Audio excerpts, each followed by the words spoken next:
enigma of the bacteria that inhabit tumors. Bacteria and fungi can be found lurking in and around tumors. These microbial residents may be crucial to understand how cancer develops and how to treat it. Our bodies are thriving habitat for other life forms. Our guts, mouths, noses, and skin support diverse communities of microbes that can be both good and bad for our health. But in recent years, scientists have been finding microbes in an altogether more surprising place in tumors. It is common to think of cancers as simply masses of patients' own cells that malfunction and grow uncomfortably.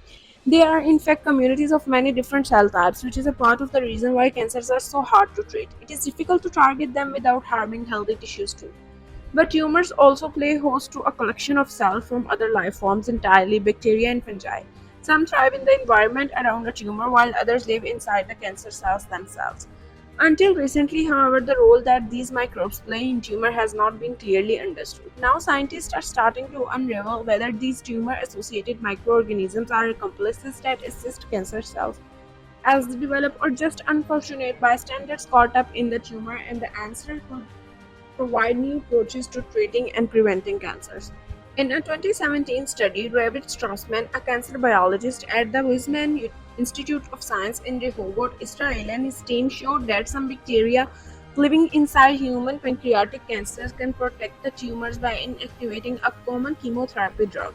They found that one particular class of bacteria, known as gamma proteobacteria, could break down gemcitabine, a drug used to treat a number of cancers, including those found in the bladder, breast, and pancreas. This helped the tumors become resistant to the drug. When the team injected mice with colon cancer with the bacteria, the mice's cancer also became resistant to the drug. But when the researchers gave the mice an antibiotic alongside the chemotherapy drug, the resistance disapproved. Further to these findings, research published in 2019 by a team at Tohoku University in Japan looked retrospectively at patients suffering from advanced cancer who were treated with either a chemotherapeutic drug alone and those who also received an antibiotic in addition to the chemotherapy in an attempt to prevent or treat an existing infection. They found that patients who were given an antibiotic had a better response to treatment. Although the study didn't examine the amount of bacteria present in the cancer tissue of these patients, the researchers speculated that the antibiotics might have eliminated tumor associated bacteria, which may have been interfering with the cancer treatment.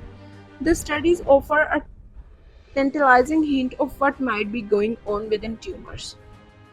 Strassman and his team are now hoping to build these studies with a clinical trial involving patients with pancreatic cancer who fail their first-line treatment. They will give patient an antibiotic known to act against gamma proteobacteria alongside a course of chemotherapy drug gemcitabine to see if the antibiotic improves their outcomes. But bacteria might also play other roles in cancer beyond protecting tumors from drug treatment. In 2020, Strassman's team looked at more than 1,500 human tumors across seven different cancer types: breast, lung, ovary, pancreas, melanoma, bone, and brain. They found all of the tumor types were invaded by bacteria which live inside the cancer cells and some of the immune cells. Different tumor types had distinct communities of bacteria. Each of these bacteria have adapted to the unique tumor microenvironment in which they live, says Strassman. In lung cancer, we demonstrated how people who smoke have more bacteria which degrade nicotine, which is a smoke-related metabolite. In bone cancers, we see bacteria which metabolize hydroxyproline, which is a metabolite enriched in bone tumors. In many cases, it is still unclear whether the bacteria are helping the suffering by keeping the cancer cells under control. Bacteria found in some types of breast cancer, for example, can detoxify racemate, a type of carcinogen known to increase the risk of breast cancer. Other can produce a chemical called mycothiol, which helps to reduce levels of harmful reactive oxygen molecules that can damage DNA. There is growing evidence, however, that in some cases the tumor-dwelling bacteria may actually be making cancers worse. More and more papers are coming out showing how they may be part of the carcinogenesis, says Strassman. The bacteria may also be altering the ability of the immune system to target and destroy cancer cells, he adds. But we are really scratching the surface here. Much more needs to be done, he says. to study the effects that bacteria inside tumors have on the course of cancers.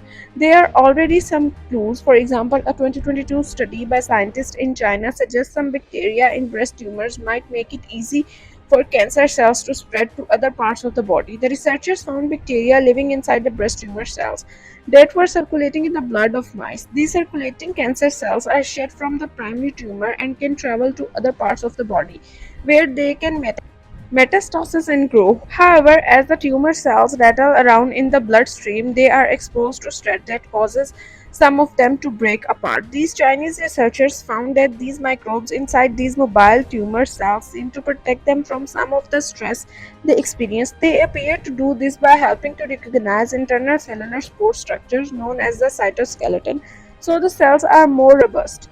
When the scientists eliminated these bacteria from the mice tumor, the tumors appeared to lose their ability to metastasis, although the primary breast cancer continued growing. This is growing evidence that specific microbes in the gut, the skin, and other mucosal organs, as well as in tumors, can either promote tumor growth and progression or alternatively antagonizes it, says Douglas Hanahan, an oncologist at the Swiss Institute of Experimental Cancer Research in Lausanne, Switzerland, and the author of The Hallmarks of Cancer: New Dimensions. However, the picture remains murky. The landscape is very complicated, and while there are cues, there is no definite clarity about who does what. Other studies look at Fusobacterium nucleatum and oral bacterium associated with the gum disease, but might also be associated with a number of different cancers. It seems these bacteria can migrate from the mouth to colorectal cancer all through the bloodstream. Each bacterium carries specific particles on its surface that binds to the surface of cancer cells, allowing it to colonize them. Once in place, the bacteria can accelerate the growth and spread of tumors by hampering the immune system's ability to kill cancer cells. A protein produced by Fusobacterium binds to a molecular control mechanism on the surface of human natural killer cells and T cells, which are both key parts of the immune system's defense against tumors. This binding inhibits the cell ability to destroy cancer cells. These bacteria also deploy a molecular arsenal that makes cancer cells more resistant to chemotherapy. Furthermore, Fusobacterium DNA has been found in human breast cancer samples. This suggests it also affects tumors elsewhere in the body. In one study, when the bacteria were introduced to mice with breast cancer, it accelerated the progression and spread to the disease. Giving the mice antibiotics prevented this. It may seem tempting to include antibiotics in cancer therapies, but it is not as simple as that. Many of the microbes in our bodies are benign or even beneficial, so a brute force antibiotic treatment could cause more harm than good, says Hanahan. Instead, researchers must try to unravel the full complexity of the tumor associated microbiome. Entire communities of microbes can be found within tumors, and they support each other in unexpected ways. One such example revolves around the primary chemotherapeutic drug used to treat patients with colorectal cancer. 5-fluorouracil. It seems to inhibit the growth of the troublesome Fusobacterium. However, certain strains of Escherichia coli, common bacteria found in the gut, render the drug inactive. Researchers led by Susan Bullman, a cancer microbiologist at the Fred Hutchinson Cancer Center in Seattle, US, found that the inactive form of 5-FU no longer inhabited cancer in laboratory cell cultures. It also no longer prevented Fusobacterium growth. This led Bullman and her colleagues to hypothesize that patients who do not respond to 5-FU treatment may carry bacteria that inactive the drug. These bacteria may allow Fusobacterium to chance to flourish, making the patient's conditions worse. At least 33 different types of cancer have now been found to have colonies of bacteria associated with them, thanks to techniques developed at the University of California, San Diego that look for their DNA. The researchers believe the techniques could also be used to develop new ways of diagnosing cancer by looking for the DNA from distinct tumor-associated bacteria in a patient's blood. The team behind this study joins forces with David Strassman for a 2022 study that revealed another type of microbe, fungi living in cancer. They found fungi in 35 different types of cancer, many of which house distinct combination of species. We found that tumors which have more bacteria also have more fungi, and ones with less bacteria have less fungi, says Strassman. We can also hypothesize at this point that some tumors are more restrictive for the presence of microbes in them, and some are more permissive. Just as with bacteria, some of these fungi appear to be manipulating the immune system in the tumor's favor. The fungus Malassezia globosa has been found to speed up the development of one form of pancreatic cancer. The same fungi has also been found in breast cancer patients who tend to have shorter overall survival. According to work by Strussman and his University of California, San Diego colleagues, other researchers have found that some fungi present in pancreatic cancer hijack parts of the immune system to promote tumor growth. A 2022 study also showed that stomach cancer rich in Candida fungi also increased expression of tumor genes that promote inflammation, and that clone tumors rich in Candida DNA are more likely to be metastatic. This might be because increased number of Candida may be associated with loss of gut epithelial barrier, the cell lining the gut, says Leon, a microbiologist at Cornell University whose team conducted the research.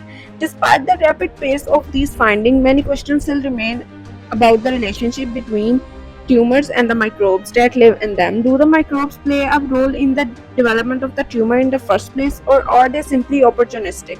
There is residents that have adapted to protect their cancerous home when they find one. And can the microbe community be harnessed to help us in our fight against cancer? In years to come, targeted tumor microbes may become as important as going after the cancer cells themselves, leading to earlier diagnosis and even new treatments. But their work has also just begun.